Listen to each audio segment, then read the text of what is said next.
acompañes junto a nosotros y además que tenemos un matinal especialmente preparado para todas las dudas de la gente, todas las dudas que se repiten día a día.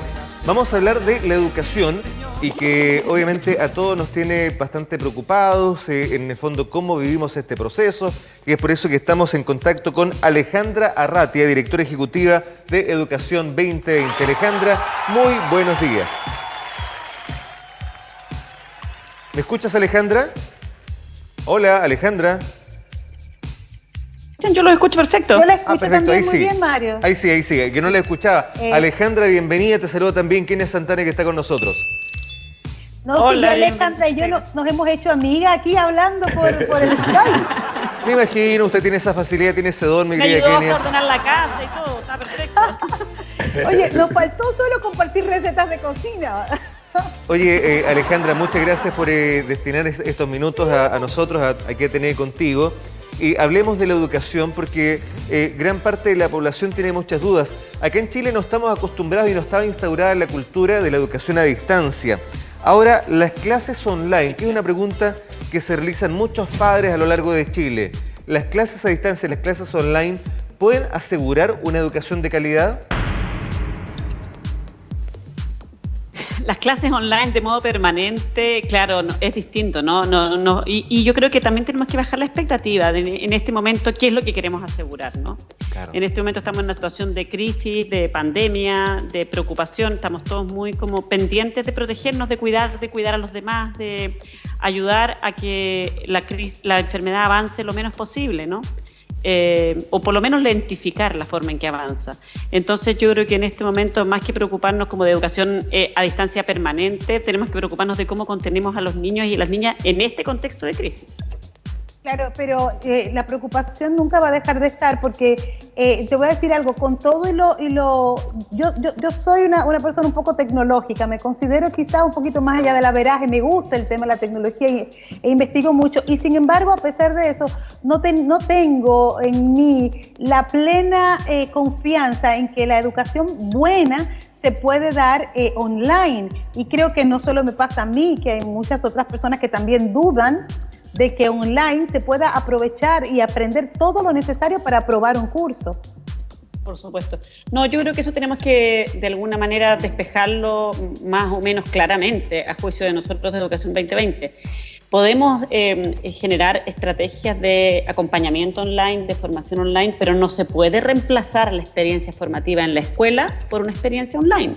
Porque en el fondo es como que quisiéramos reemplazar a los profesores por una experiencia en un computador o en un dispositivo digital.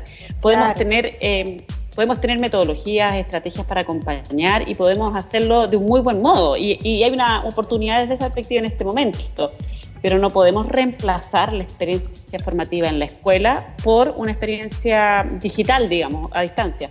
Lo estamos haciendo en este momento porque estamos en una situación de emergencia, pero no es para que uno pueda decir vamos a hacer el reemplazo de modo como automático en todas las escuelas. Además, también hay que pensar, esta es una medida de emergencia que estamos diseñando en este momento frente a una contingencia, ¿no? Claro. No es que se haya diseñado que vamos a hacer por ejemplo, vamos a hacer un piloto de ver cómo resulta, ¿no? Si uno hace un piloto como organizado en este sentido, por ejemplo, habríamos visto qué pasa con las conexiones a Internet. Nosotros sabemos, Chile es un país que Chile es un país que tiene tremendas desigualdades y nosotros sabemos que cuando hablamos de conectividad, claro, hay familias que tienen conectividad y que pueden tener más de un computador, incluso una impresora en la casa. Hay familias que no tienen conectividad digital en la casa, que no tienen computadores, o si tienen uno. Y la familia está con la demanda de que el papá, la mamá tienen que trabajar, los que tienen papá y mamá, las diversas familias que tenemos en Chile, están todos con la demanda de mantener el trabajo desde la casa, y una familia que tiene más de un hijo, ¿cómo lo hace, no? Entonces, yo creo que tenemos que más bien entender qué le podemos pedir a la educación a distancia y qué cosas no le podemos pedir. Alejandra, esa es una buena pregunta que te acabas de hacer tú misma. Claro. Sí, y yo creo que no le podemos pedir que reemplace a la escuela. Creo que en eso tenemos que ser como cuidadosos con la petición que le hacemos. Podemos pedirle que se mantenga a los estudiantes, a los niños, las niñas como motivados y de alguna manera como involucrados en algunas experiencias formativas, pero no podemos pedir que se reemplace la experiencia formativa de la escuela, porque eso no es realista, ¿no? Alejandra, bueno, no es ningún secreto que la educación presencial no tiene comparación. No podemos pedir que sea el mismo nivel tanto de exigencia como de rendimiento, pero pongámonos en el escenario. Claro. Si esta crisis se extiende, si esta pandemia lamentablemente nos cuesta controlarla y es necesario seguir suspendiendo las clases, ¿sería pertinente suspender el año o no? Mira, nosotros creemos desde Educación 2020 que es un tanto apresurado pensar en suspender el año, porque además cuando uno dice suspender el año, ¿qué quiere decir? Vamos a, por ejemplo, no sé, vamos a que el próximo año, el 2021, todos empiecen como en el mismo año en que estaban ahora. Estamos a 27 de marzo, ¿no? Yo creo que lo que tenemos que asumir desde ya, y eso creo que no podemos como cultivar la fantasía de que este va a ser un año normal. Este va a ser un año académico distinto. Y eso yo creo que tenemos que prepararnos desde ya. Y hay que aceptarlo, hay que dejar, cuando uno se resiste a las cosas, claro, las cosas se hacen difíciles. Tenemos que aceptar desde ya que este va a ser un año académico distinto. Dime. No, es que lo complejo efectivamente va a ser un año académico distinto. Bueno, las clases se suspendieron el día 14, si no me equivoco, cuando llevan recién algunos días de clase los alumnos. Y la preocupación, por ejemplo, que la primera duda que me nace es si los contenidos para este año académico se van a lograr entregar en los tiempos que corresponden, porque si, por ejemplo, un niño de segundo medio no logró ver todos los contenidos, va a partir con déficit el tercero medio. Por supuesto. No, por supuesto hay que preocuparse de eso. Vamos a tener que hacer, cuando se retomen las clases, aunque si eso es el 1 de mayo o el 2 de mayo, ¿no? Si eso es en mayo, claro, como está diseñado al momento, o es en agosto, porque yo creo que también en esto hay que asumir que es un escenario incierto. No sabemos cuándo se van a poder retomar las clases. La planificación al día de hoy es que sea el 2 de mayo, pero la verdad es que si en una semana más la situación está súper compleja, puede que eso cambie. Entonces, cuando se retomen las clases, vamos a tener que de alguna manera hacer una evaluación de cómo está el estado de los aprendizajes de los estudiantes y poder hacer adaptaciones. Y esas adaptaciones la escuela tiene que ir haciéndolas para velar por eso que tú dices, que efectivamente pasa. Ahora, yo creo que el foco aquí, y en este momento de tanta crisis, de tanta como desafío social, ¿no? El foco en este momento tiene que estar en otros aprendizajes que son igualmente importantes o incluso quizás más importantes, ¿no? Por ejemplo, cómo aprendemos a reconocer las emociones, cómo aprendemos a entender lo que nos está pasando, cómo aprendemos a lidiar con la angustia, a hacer un poco de alguna manera, a desarrollar la resiliencia, a entender que estamos en una situación difícil, pero que podemos procesar lo que nos pasa, que podemos conversar respecto a lo que nos pasa, que podemos cuidarnos unos a otros. Aquí también hay un aprendizaje bien bonito vinculado con la ciudadanía, ¿no? Sobre todo para los niños y niñas que van a la escuela, porque ellos no son población de riesgo. Ellos probablemente sí. En eso pensaba hace un rato, en el hecho de que la escuela no solamente es la entrega de contenidos, la misma interacción entre los estudiantes, la misma interacción con el profesor, es una fuente de aprendizaje, que es parte del aprendizaje que los niños online nunca van a recibir. Ahora, uno se imagina que si estuviésemos en este punto hasta septiembre, que es lo que se nos ha dicho, no en materia de educación, sino en materia de cuándo veríamos ya el país superando la crisis del coronavirus. Imaginémonos un septiembre, donde ya faltarían apenas unos 4 meses para terminar el año. ¿No habría la posibilidad de adaptar el currículum para el próximo año, para que los contenidos o lo que no se entregó en este año se pueda adaptar y quizás llevarlo para el próximo, sin que los niños pierdan necesariamente un año? Sí, claro, yo creo que se puede avanzar en todo ese tipo de flexibilizaciones, y ahí yo creo que también aquí tenemos que hacer una reflexión respecto a que muchas veces en la conversación en educación está muy centrada en los aspectos más como normativos, por decirlo así. Exacto, muy estructurada. Exacto, y menos en conversaciones más pedagógicas. Y sobre todo en un momento como este, yo creo que lo que tiene que ser importante, más que entregar los contenidos, es buscar formas de que los estudiantes puedan aprender claro, de forma diversa. Porque además muchas veces se tiene la fantasía de que por entregarlos los estudiantes van a aprender. Y la verdad es que los datos nos muestran resultados bien dramáticos. O sea, en Chile tenemos niños que están atrasados en un año normal, yendo a clases todo el año y todo. Tenemos niños que tienen 3 o 4 años de retraso. Eso en condiciones formar, porque hemos puesto énfasis en entregar, por decirlo así, o en que se cumpla con pasar la materia, y no hemos puesto tanto el énfasis en cómo diversificamos y flexibilizamos y somos innovadores para que los niños puedan aprender lo que tienen que aprender. Quizás esta crisis trae incubada adentro una oportunidad desde la perspectiva educativa en términos de cómo podemos repensar algunas formas en que se organiza la escuela para promover más el aprendizaje de todos y todas, acogiendo la diversidad que traen los niños a la escuela, los niños, las niñas. Esa diversidad existe. Lo que pasa es que nosotros en general como que la tenemos un poquito invisible y decimos vamos a pasar la materia y bueno, y lo que pase con los niños si yo paso la materia, si yo paso una materia que está aquí, pero tengo un grupo grande de niños que está aquí, no me sirve. Así Alejandra, una pregunta. Oye, has tocado un punto que... No, dale, Kenia, por favor. Que has tocado un punto que siempre ha sido, digamos, el talón de Aquiles de la educación chilena, y es esa estructuración que deja fuera niños que quizás no encajan en esos proyectos educativos, pero que al igual que los demás niños tienen sus diferencias en la inteligencia y sus otros manejos, pero que quedan lamentablemente excluidos por un sistema que tiene una estructura que no les permite encajar. Y claro, esto se va a ver reflejado en esta crisis más que nunca. O sea, esto va a tener un cambio decisivo al sistema educativo chileno. Quizás desde esa perspectiva es una oportunidad, porque la evidencia es bien contundente en términos de que en cada curso uno tiene más o menos 5 o 6 grupos instruccionales, en términos de grupos de niños que están en distintos niveles en el desarrollo de su aprendizaje.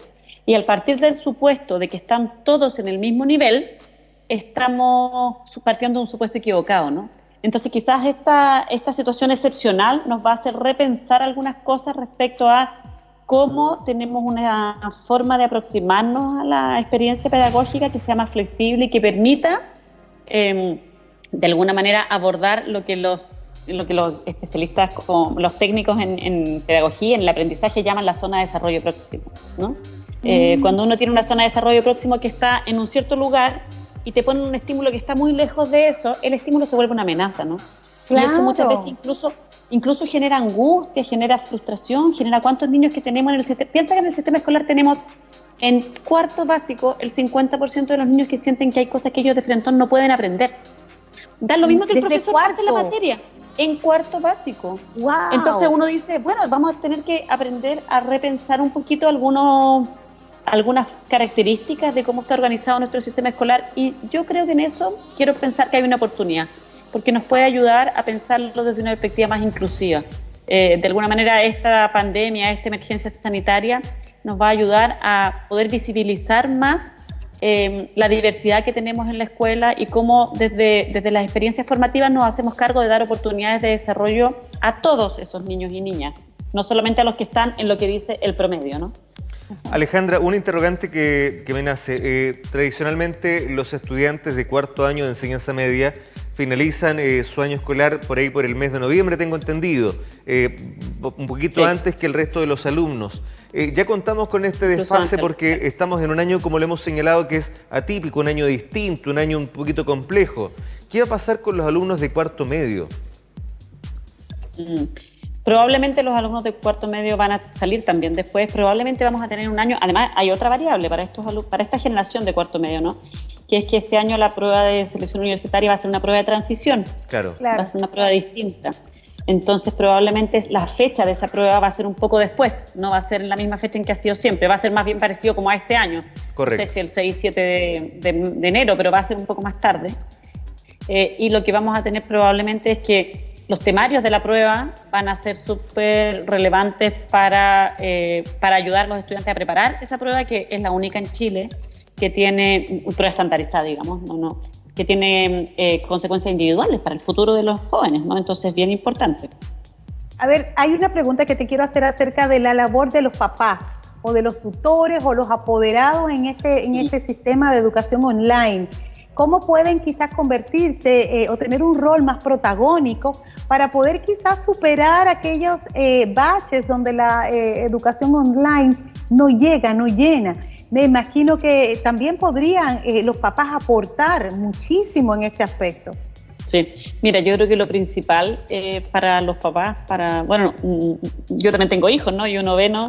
El tema de cómo acompañar en los desafíos de aprendizaje a los hijos y como también empatizar con ellos. Yo creo que dos cosas yo diría las principales. La primera es entender que estamos todos en una situación totalmente excepcional, totalmente compleja, desafiante, bastante que genera mucha angustia. Entonces lo primero es reconocer lo que nos está pasando, reconocer qué nos pasa, cómo nos pasa, cuándo nos pasa y poder de alguna manera darnos permiso para vivir y procesar esas emociones. ¿Ya? Eso es lo primero, y que creo que es bueno que los mismos adultos nos demos permiso para saberlo, porque si los adultos no nos damos ese permiso, no podemos contener a los niños. ¿Ya? Es fundamental. Esto es como, voy a poner un ejemplo que puede ser un poco raro, pero esto es como cuando en los aviones a los adultos le dicen, si es que se caen las máscaras que dan ahí oxígeno, los adultos se la ponen primero antes de ponérsela a los niños. Porque si nosotros los adultos estamos desbalanceados, estamos descompensados, estamos totalmente angustiados, eso se lo vamos a transmitir a los niños. Entonces lo primero es eso, los adultos darse permiso para reconocer lo que les pasa y para buscar, como en el fondo, poder ir procesando. Y lo segundo, que es un rol súper importante para los padres y las madres, para quienes acompañan a los niños en el proceso de aprendizaje, es entender el rol que juegan las emociones al momento de aprender. Si un niño o una niña está aproximándose al proceso de aprendizaje angustiado, con la sensación de que no va a poder, lo que conversábamos hace un rato, con la sensación de que a la primera dificultad se va a dar por vencido y se le va a caer el mundo encima, no va a poder abordar los desafíos del aprendizaje. No lo va ni online, ni a distancia, ni en persona, ni presencial. Entonces, lo más que yo creo que nosotros, todos los adultos que acompañamos a los niños en este momento podemos hacer es ayudarlos a identificar cómo ellos aprenden, cómo se sienten cuando están aprendiendo y a transmitirles seguridad y altas expectativas de que ellos sí pueden, de que cuando ellos encuentran una dificultad pueden identificar las estrategias que les permitan abordar esa dificultad. Incluso la estrategia puede ser, mira, si estás demasiado desesperado, date un recreo, haz otra cosa, baila un rato, pinta, haz algo que te tranquilice y luego vuelves a retomarlo. Toma distancia y luego vuelve a retomarlo. Porque en el fondo, al final del día, sobre todo en estos momentos como de la historia de la humanidad, ¿no? En que la información, el conocimiento avanza tan rápido, una de las principales habilidades que los niños y niñas tienen que desarrollar es la capacidad de poder seguir aprendiendo a lo largo de la vida. Y para eso yo tengo que ser consciente de cómo aprendo. Tengo que ser consciente de cómo me siento, de cómo me aproximo, de qué estrategias manejo, de qué hago cuando me frustro y cómo lo sigo intentando. Todo lo que tiene que ver con la propia capacidad de entender que la inteligencia y la capacidad de aprender es algo que yo puedo trabajar. No es algo así como, entre comillas, sino que él funciona como, en el fondo, como un músculo en eso, ¿no? Y yo puedo trabajarlo. Entonces, ayuda. Qué interesante, oye, conversar con... Creo que es tremendo aporte que podemos hacer. Qué interesante conversar contigo, de verdad, es como muy nutritivo, se nota que estás en la pedagogía. Y los papás, ojalá escuchen estas palabras que estás diciendo.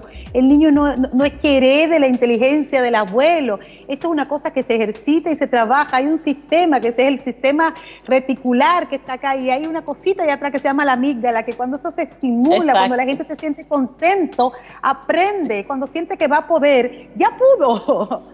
Entonces eso uno tiene exacto, que, lejos de transmitirle al chico o a la chica miedo, porque ay, que mira, que esta educación así, que yo no entiendo esto, transmítale el valor, fortaleza, tú vas a poder, te va a salir muy bien. Y confianza. Entregue las herramientas. Sí, de verdad.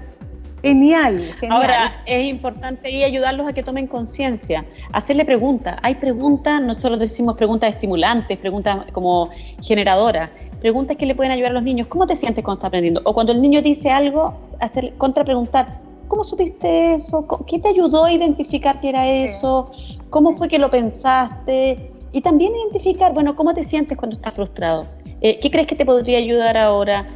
¿Convendrá que tomes esa distancia o convendrá que busques quizás por otra alternativa, que lo ayudemos a planificar? De alguna manera todo lo que tiene que ver con estrategias más metacognitivas, de poder ser conscientes de cómo aprendemos. Y eso es una oportunidad también en este momento de poder ayudarle a nuestros hijos, hijas, a los niños que tenemos cerca, ¿no? A poder hacer. Ahora, en esto es central que los ayudemos a procesar lo que les está pasando. Los niños, las niñas están... En Chile nosotros hemos visto poco quizás el rol que... O sea, lo importante en este momento del desafío de poder procesar qué pasa con los abuelos y las abuelas. En Chile hay muchos niños que han sido criados y acompañados por sus abuelos y abuelas y ahora no los pueden ver. ¿Qué pasa? ¿Lo estás echando de menos? ¿Cómo te sientes? ¿Estás asustado? Todas esas son conversaciones que es importante tener y que créanme que en el fondo, si no tenemos esas conversaciones, podemos pasar cualquier materia, pero estamos perdiendo una oportunidad que es mucho más importante. En 40 años más, cuando estos niños se acuerdan que ellos pasaron la pandemia del coronavirus, lo que se van a abordar es de cómo aprendieron este tipo de cosas, cómo enfrentar situaciones difíciles, sabiendo que tú tienes la fortaleza interior para poder hacerlo. Queremos agradecer este contacto, que haya destinado este tiempo para conversar con nosotros, mi estimada y querida Alejandra Ratia, directora ejecutiva de Educación 2020. Muchas gracias y estaremos en contacto nuevamente. Chao, Muchas gracias. Chao, Gracias, Kenia. Chao. Nosotros seguimos aquí en TNE Contigo. Nos queda bastante para esta mañana. Yo le quiero invitar a que no se vaya a nuestra sintonía porque hacemos una pausa y ya regresamos.